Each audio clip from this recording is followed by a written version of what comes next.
Well, hey, everybody. My name is Scott, and this is my buddy Nathan. And we are taking a look at recovery through the eyes of the earthly brother of Jesus. Imagine growing up with Jesus as your earthly brother. Pretty amazing. Must have been. Of course, we don't know that Jesus was doing miracles as a child. No, and pretty sure he wasn't. Otherwise, there probably would have been a book about that, huh? Right, that's right. But he was sinless. So Yeah. anyway, we're going to take a look at James chapter 3, the first section, verses 1 through 12. And we did touch on this, I believe, over in James chapter 1 briefly. Mm-hmm. But this whole section is this idea of controlling our tongue, controlling the words we say. Mm-hmm. And so what struck you, Nathan, about how what does controlling your tongue have anything to do with recovery? There is definitely, I think, some major points. I mean, it goes into a few different things, but for me, what we say and what we speak is extremely powerful. I know you're going to reference a verse, but what we're thinking comes out of our mouths, what we're feeling comes out of our mouths. And so often we say what we've heard, right? We say what we've learned. And if we have learned the shame narrative, right, we continue to speak that out, which in a way is its own kind of curse over ourself, our future.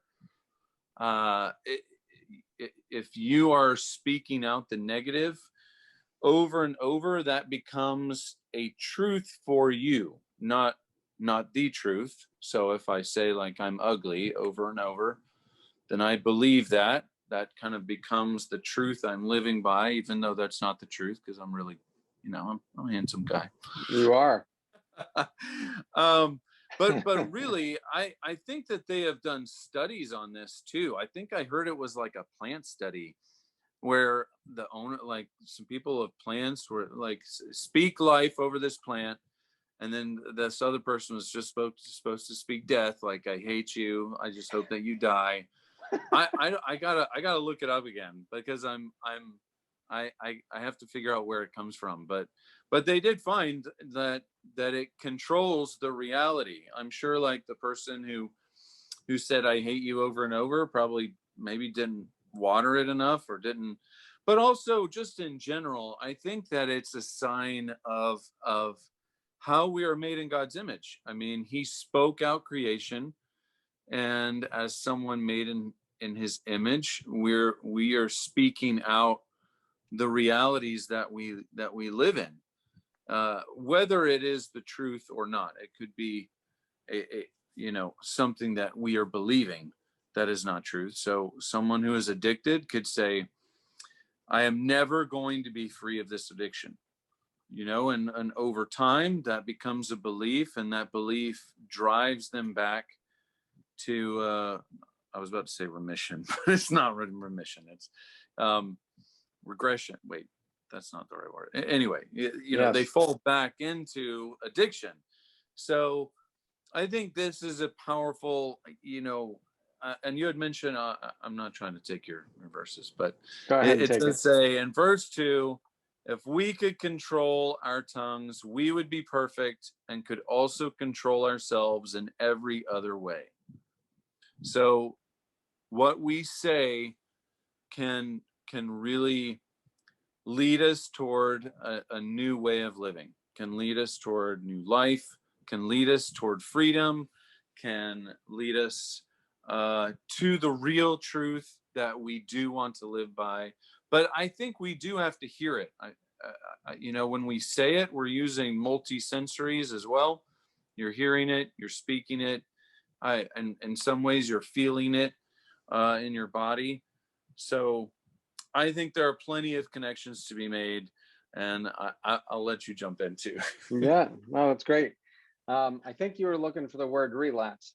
There you go. Yes, that is the word. Good word. Well, you know what I mean.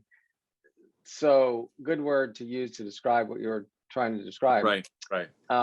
I do think, referring to that verse, which is the second part of James chapter 3, verse 2, for if we could control our tongues, we would be perfect and could also control ourselves in every other way.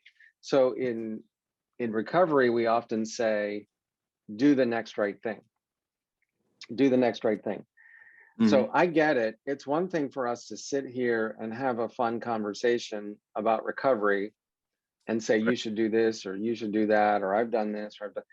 It's another thing to actually put that in motion.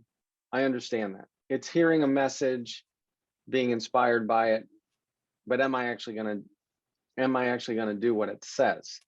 Well, in this case, in recovery, if I'm wondering what's one significant step I could take, but not necessarily so huge that I'll probably fail if I try and do it. Like if I'm going to eat the elephant one bite at a time, Yeah. where do I start? Yeah. Right? What's the first bite? Well, one biblical principle is I can start with my words, because Absolutely. biblically, the scriptures teach, James teaches here, if I can begin to shape my words Right. from, let's just say, from negative to positive, I am now setting myself, I mean, God is setting me, we're doing this together, right? On the track, the right track. It is an indicator. And so it's no small thing to say, well, once I am recovered, I'll clean up my mouth.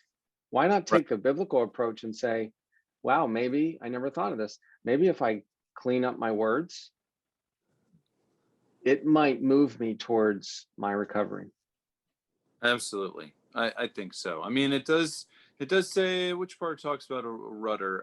Verse 4 is saying the tongue is like a rudder of a ship. And it's so true. Even in my recovery days, there was, I can't remember how the questions were put, but it was saying, if you're feeling tempted, you should ask yourself, what will happen if I do this? And the other questions like, what will happen if I don't do this? Like, what are the positive and negatives? And it really helps to say it out loud, because so often, because we like talking about neuroscience, but so much of addiction or even recovering from a hurt is in our limbic system, and it's just really just emotional connections going on. There's not a lot of, we'd like to think it was rational and thinking, but it's not. I mean, it's just kind of going, it's just buzzing back and forth, and I think people can relate to that. But to say things out loud, just to say, I feel tempted to go get a drink right now. What would really happen if I go get a drink? To say it out loud is a way to also process it and kind of play with the words that you're speaking out loud in such a way that it does give you a chance to change the direction, just like the rudder of a ship. One movement of the rudder changes this huge, this huge piece of equipment, and it's powerful. The tongue is that powerful, I think. Yep. And I think there's a continuum here. On one hand, a first step could be, okay, I'll give this a try. I'm going to stop swearing, right? But remember, okay, let's say I struggle with saying one word in particular. I'm going to stop saying that word. Remember that if I string words together, obviously I make a sentence. So last night, to give you an example where I'm going with this, Steve shared how one of the most powerful things people can do when they're feeling tempted is pick up the phone and call their sponsor. Well, if you break that down, what are you actually doing? Well, Steve said, his comment was not in light of this, the conversation you and I are having, but he said, sometimes calling another person and telling them, I'm going to shape it in terms of our words, what we're talking about. Sometimes calling another person and using our words to express what we're feeling is enough to keep us from acting out. So our words really are powerful because we're Yeah. using our words to express what we're feeling.